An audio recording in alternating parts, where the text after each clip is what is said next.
En el nombre del Padre, del Hijo y del Espíritu Santo. Amén. Vamos a invocar la presencia maternal de nuestra Madre, la Santísima Virgen de la Estrella, para que ella nos acompañe, nos proteja, y también al Espíritu Santo, para que ilumine a don Ignacio en esta ponencia, que seguro que la ha preparado con mucho cariño y que después de escucharla puede tener mucho fruto en nosotros, en nuestra vida. Le decimos a la Virgen: Dios te salve María, llena eres de gracia, el Señor es contigo, bendita tú eres entre todas las mujeres, y bendito es el fruto de tu vientre Jesús. Santa María, Madre de Dios, ruega por nosotros pecadores, ahora y en la hora de nuestra muerte. Amén. Gloria al Padre, y al Hijo, y al Espíritu Santo. Como era en un principio, ahora y siempre, por los siglos de los siglos. Amén. Santísima Virgen de la Estrella, ruega por nosotros.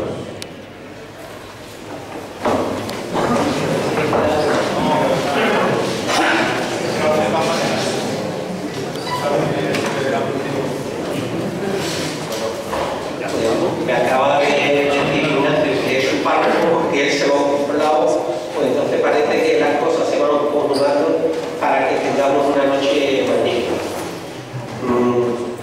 La segunda de las sesiones del noveno ciclo de formación de la Hermandad de Penitencia del Arciprestazgo de Triana de los Remedios. Una actividad que ya está más que consolidada durante los años y solo hay que ver la capilla para darnos cuenta que esto es así, y una actividad que es necesaria por dos cuestiones. En primer lugar, porque la formación es importante, importantísima. Yo creo que cada vez somos más conscientes de lo importante que es, y en esto hemos avanzado muchísimo. Estamos muy mal, pero hemos avanzado muchísimo. Y en segundo lugar, porque la hacemos entre todas las hermandades de Triana.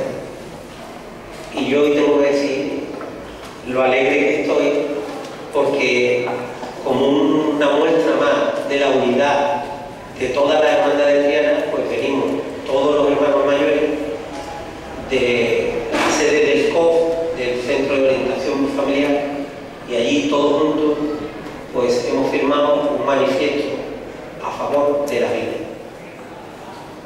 que nos parece que es fundamental en el momento que vivimos. El manifiesto está ya a disposición de todos vosotros en la página web, aquí tenemos también algunos, y mañana saldrá publicado en redes sociales. Pero me parece que es muy importante por lo mismo, porque recoge un aspecto fundamental de la actualidad, que es el derecho a la vida, y porque muestra también, y una vez más, la capacidad que tenemos las hermandades de Triana para trabajar en un empeño común. Yo no me voy a enrollar más porque si no el que va a dar la conferencia de Señor. Entonces yo voy a darle la palabra a Jesús, que va a presentar a Ignacio. Cuando quiera, Jesús.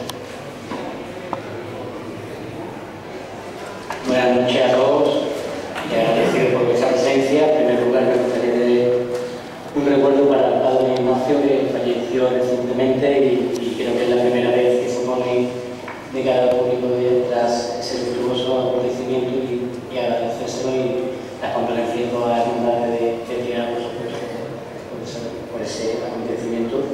Y por otro lado, acordarnos por segunda semana, esperemos que ya la semana que viene esté aquí, por el Instituto de Formación del Cachorro, Adrián, que tuvo un accidente de moto y tampoco ha podido venir en el día de hoy, que aquí surge un recuerdo para él, y que la ley de la estrella lo siga protegiendo. Hoy recibimos las hermandades de Triana a alguien que no necesita presentación en el mundo cofrade. Y no solo por su condición de pregonero de la Semana Santa, que según dice, catapulta la popularidad a todo aquel que lo pronuncie, sino porque Ignacio Pérez Franco lleva muchos años sirviendo como cristiano a las hermandades de Sevilla, donde ha encontrado su sitio para realizar eso que nuestro querido Papa Francisco llama nueva unificación, y que Ignacio hace tiempo que realiza en la vida cofrade.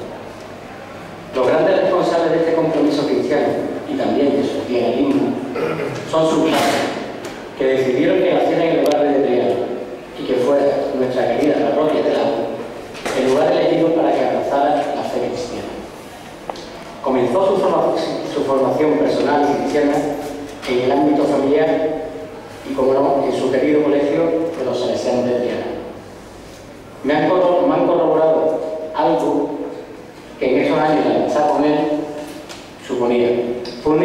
responsable y estudioso. Cualidades estas que ha mantenido hasta la fecha como respetado y admirado abogado de Sevilla. Profesión esta que ama y de la que se siente orgulloso. Fue profesor de quienes les hablan en la Escuela de Práctica Jurídica, donde sus clases destacaban por su dominio de la materia, así como la fácil comprensión de la misma. Es padre de 2 hijos, Nacho y Macarena, a los que ha criado de la mano de su esposa Ima. En el amor a Dios y a Sevilla, con su mujer comparte también su fe a Jesucristo y a su bendita madre, así como su compromiso con la Iglesia de Sevilla. Precisamente su esposa fue la que le acercó al movimiento de cursillo de cristiandad, de donde aprendió que hay también iglesia en Sevilla más allá de las hermandades, y sobre todo donde tuvo su encuentro particular e imborrable con Dios en su cursillo 481. De eso hace apenas unos 30 años. Pero este diario de nacimiento quiso que su compromiso con Frade se forjara más allá de las fronteras de su barrio. De este modo, Ignacio tiene escrito su nombre en la nómina de las hermandades de Pasión, la Macarena, Carretería y el Gran Poder, perteneciendo también a la Hermandad Sacramental del Segario y a las hermandades de Gloria del Carmen de San Gil, del Carmen del Santo Ángel y de la Asociación de Fieles de Nuestra Señora de los Reyes y San Fernando. Solo es hermano de una cofradía que era, supongo que por su tradición costalera, de Madre de Dios del Rosario. Pero eso sí, su alma, su vida, incluso algo más, lo deja en la hermandad marcianera de Sevilla según la tradición, el baratillo. El amor al Espíritu de la Misericordia y a su madre en la oración de piedad y caridad lo aprendió a la par de sus primeras palabras, y sus rostros le son tan familiares como el de su padre o el de su misma madre. Estos fueron precisamente los que le enseñaron a amarlos, para que ahora él transmita ese amor al Hijo de Dios y su madre a Nacho y a Macarena. En el baratillo, como nos suele pasar a todos los que llevamos toda nuestra vida vinculados a una hermandad, ha sido prácticamente de todo. Desde joven limpiador de plata con su presente amigo Pepe, que es tan amigo de Pepe que hasta se casó con su mujer, y la mujer de Ignacio son gemelos, y son amigos los dos, para no separarse nunca. Pues como digo, desde joven limpiador de plata hasta hermano mayor, pasando por numerosos años de túnica, de costal y de junta de gobierno. Por eso cuando se escucha el nombre de Ignacio Pérez Franco, nuestra mente salta de inmediato a la capilla de la calle de Llano. Aunque como dije al principio, su compromiso es con todo el orden cofrade y por tanto con la Iglesia de Sevilla. De hecho, se quita sin innumerable cantidad de actos, pregones, meditaciones, conferencias y artículos que Ignacio ha pronunciado o escrito hasta la fecha. Estamos por todo ello ante un cofrade sobradamente formado, aunque su necesidad en esta materia le ha llevado a matricularse recientemente en la Escuela Diocesana de Hermandades y Cofradía San Fernando.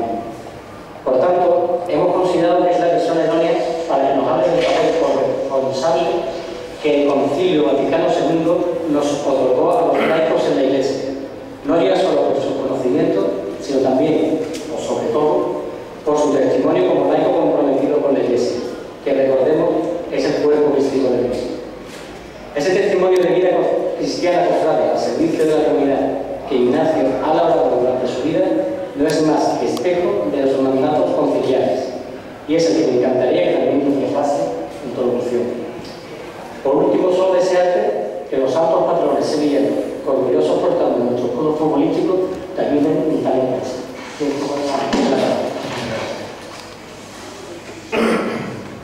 Muchas gracias. Buenas noches a todos.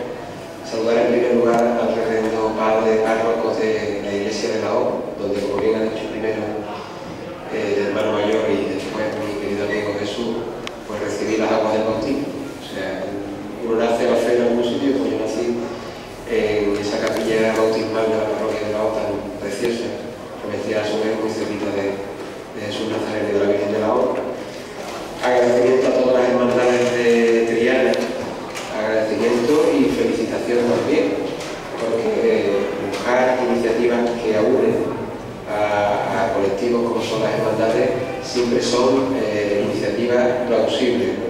Y que aquí vaya ya por la 9ª edición, pues dice mucho del interés, del empeño, del entusiasmo que los hermanos de las hermandades de penitencia triana ponen en esta iniciativa formativa, que yo considero que es importante y un ejemplo a seguir.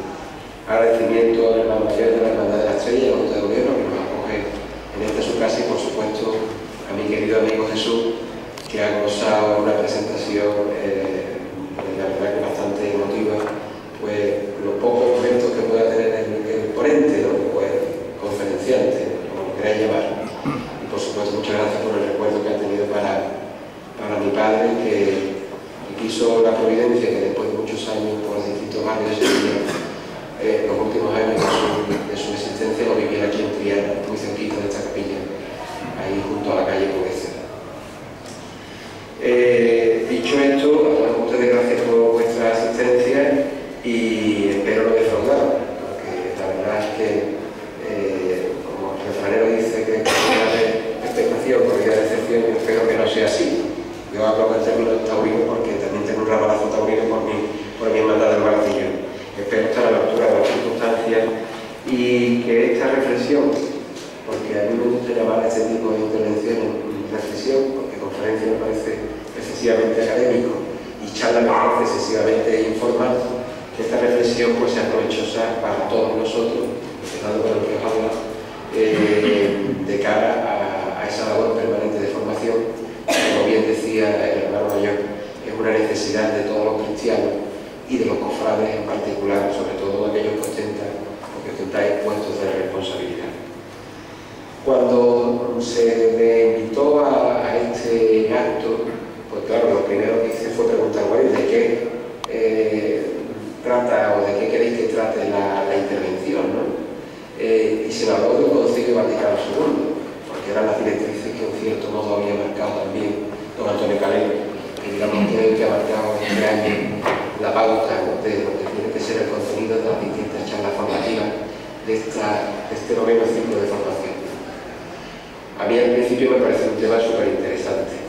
Y hablar de los laicos, el Concilio Vaticano II, me pareció no solo interesante, sino un tema de rabiosa actualidad.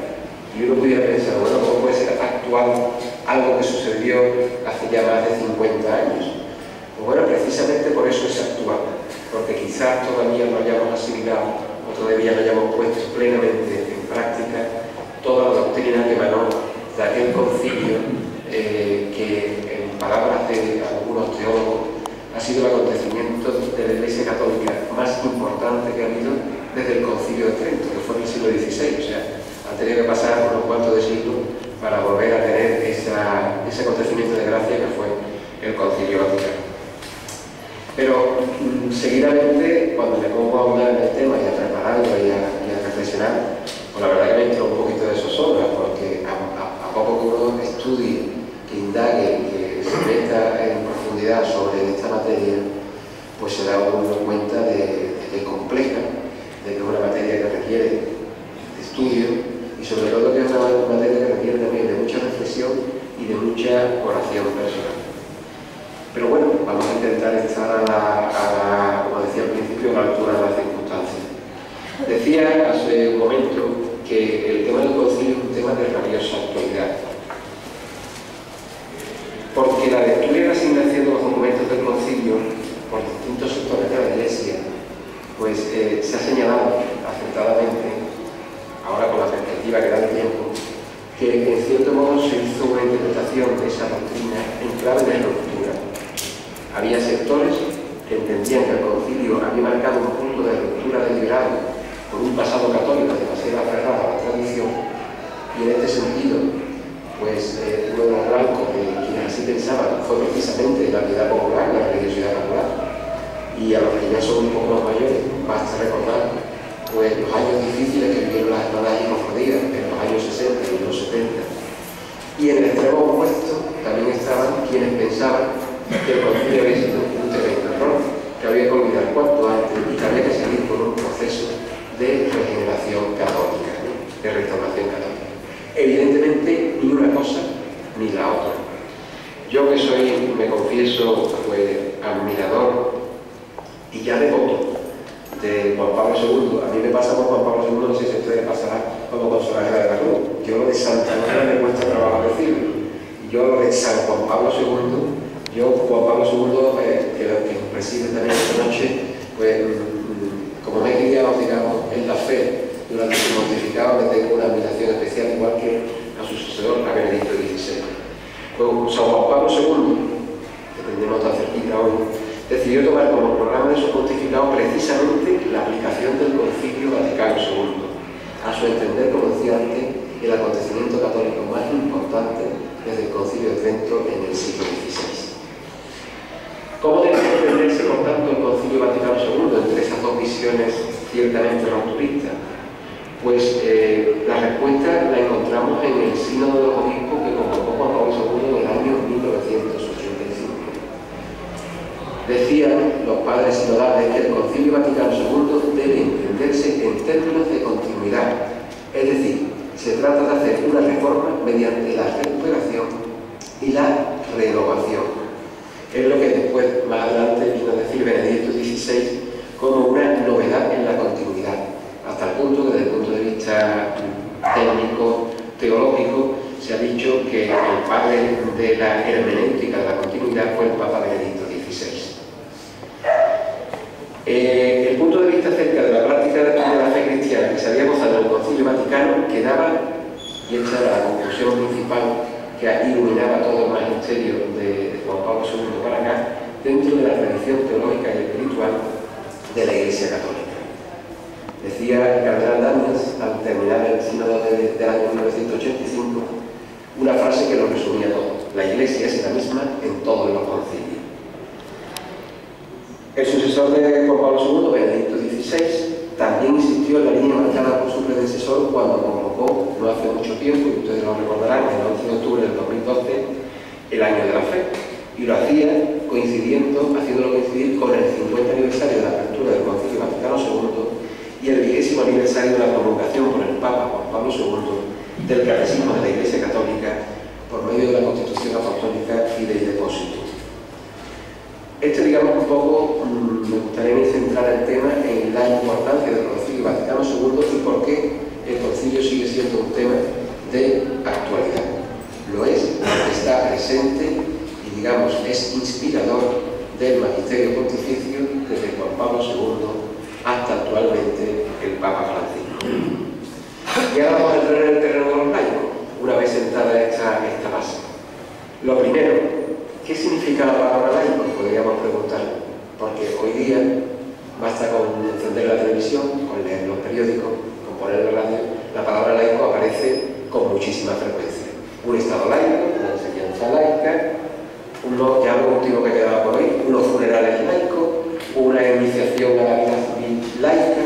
O sea, la palabra laico viene de una raíz etimológica en el griego, la palabra laos, que significa que pertenece al pueblo. El primer uso cristiano de la palabra laico data ya del siglo I, de San Clemente Romano, que definía por primera vez al laico como aquel miembro del pueblo de Dios que no había recibido la orden o el ministerio sacerdotal. Es una definición un poco en contexto negativo. Más que decir lo que era el laico, decía lo que no era el laico. En ningún momento la palabra laico a lo largo de la historia, sobre todo de la historia del cristianismo, se entendió o se pretendió interpretar como alguien que vive ajeno al hecho religioso. Es a través del iluminismo francés, en la concepción anticristiana de la sociedad, cuando la palabra laico se identifica con aquello que, o aquella entidad o aquella persona que no tiene vinculación alguna con ninguna confesión religiosa. Y así, desgraciadamente, ha llegado incluso en nuestros días hasta el propio diccionario de la Real Academia Española de la Lengua, que utiliza la expresión laicismo para definir la doctrina que defiende la independencia del hombre o de la sociedad, y más particularmente del Estado, respecto de cualquier organización o confesión religiosa. Aquella definición de la palabra laico de San Clemente Romano, que hemos visto del siglo I, es la definición que se mantiene en la actualidad desde el punto de vista canónico. Digo, a mí me gusta siempre fijar un poco los términos para que más o menos utilicemos el lenguaje con propiedad, ¿no? Y en el canon 207 del Código de Derecho Canónico actual se dice: por institución divina, entre los fieles hay en la Iglesia ministros sagrados que en el derecho se denominan también clérigos, y los demás se llaman laicos.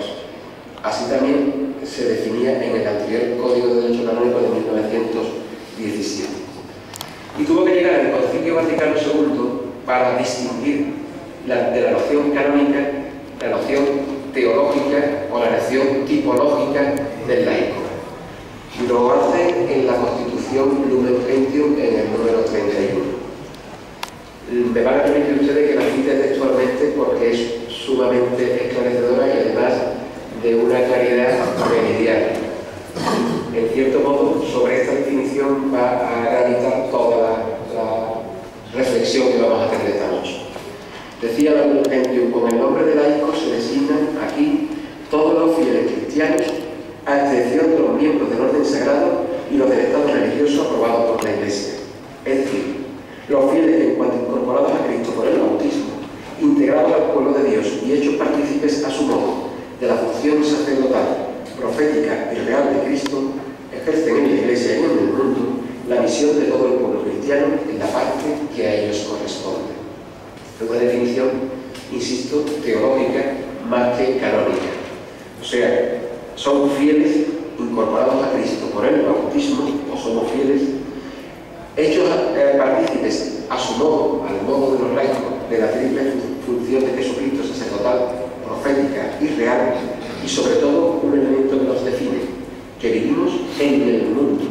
En el mundo, la expresión en el mundo es una expresión muy importante, como tendremos ocasión de ver a continuación, y en el mundo donde los laicos tenemos que realizar, desarrollar la misión que nos corresponde.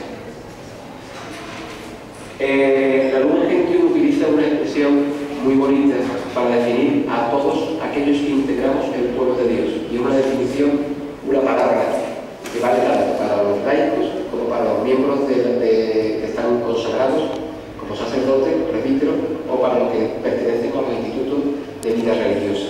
Y es la expresión Christi Fideles, que significa simplemente fieles de Cristo, cristianos en definitiva. Todos somos, por el bautismo, Christi Fideles. Unos nos quedamos como laicos y otros abrazan el estado sacerdotal o el estado religioso. Se sienta así en la Lumen Gentium lo que es la estructura orgánica y fundamental de la Iglesia. En la Iglesia están los sagrados ministerios, el laicado y el estado religioso. El laico pues se configura como un elemento de la estructura fundamental de la Iglesia, dotado, como decía antes, y esto también es algo que nos tiene que hacer reflexionar esta noche, de una originalidad eclesial. Y esa originalidad la denomina el Concilio Vaticano, la Lumen Gentium, con la palabra secularidad. Hemos leído que vivimos en el siglo y en las condiciones ordinarias de la vida familiar y social.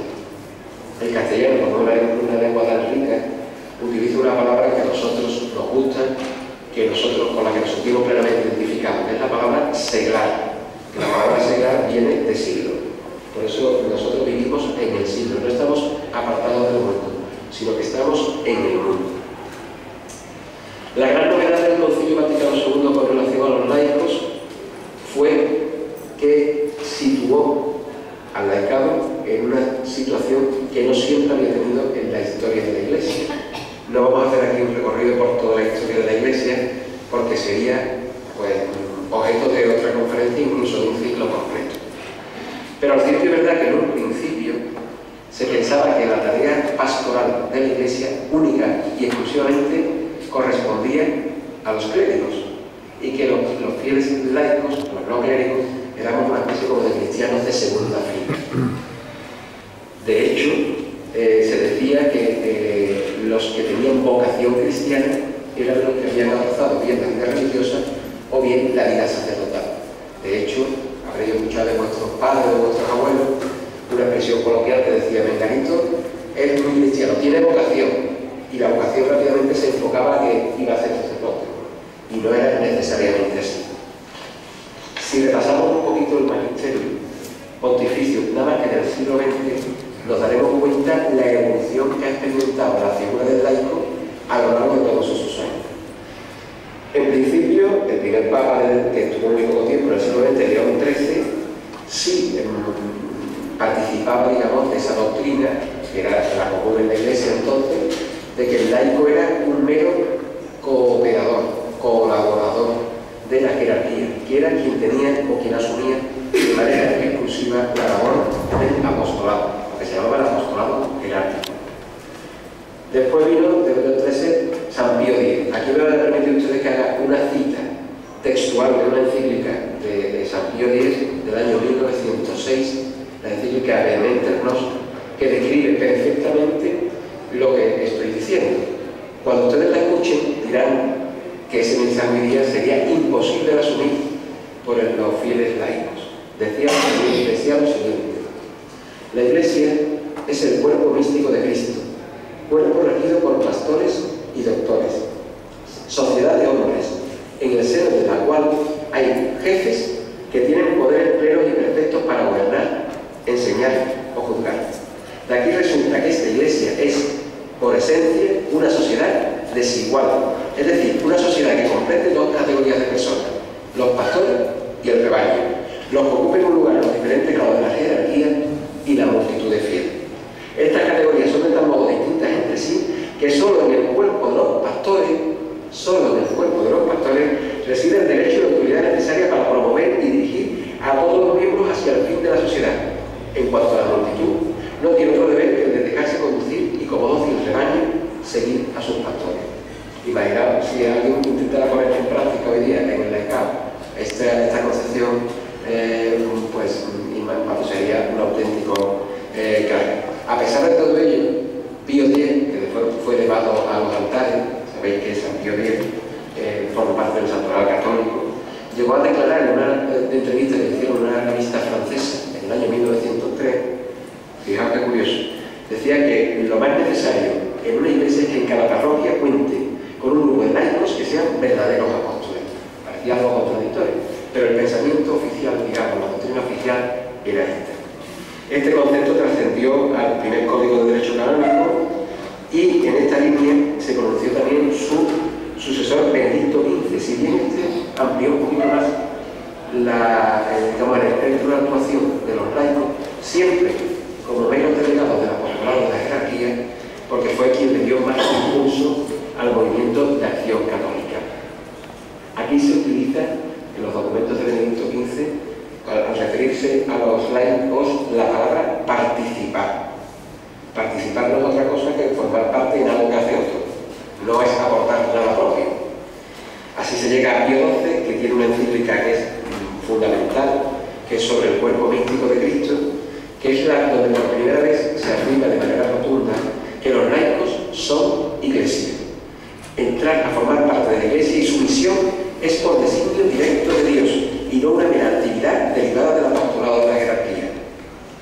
Aquí ya se sustituye la palabra participar por la palabra colaborar, que es importante. Juan 23 da un paso más todavía hacia adelante y ya no habla de participar ni de colaborar, sino de cooperar en la extensión del reino de Dios en el apostolado. Y así se llega a la palabra que digamos marca un poco el contenido de la charla de hoy, que es la de la corresponsabilidad. Y esa corresponsabilidad viene del Concilio Vaticano II. El Concilio Vaticano II, que lo que trata es, en resumidas cuentas, sería imposible resumir en una frase todo lo que supuso el Concilio Vaticano II, lo que trataba era de que todo el pueblo de Dios redescubriera su vocación cristiana. ¿A través de qué? De una llamada universal a la santidad y al apostolado. Y en este contexto se enmarca toda la labor de los laicos, ¿no? A través, partiendo de una base, que hablábamos antes de la palabra Christi Fidelis, fieles cristianos, de la dignidad común de todos los hijos de Dios que el Señor nos da por medio del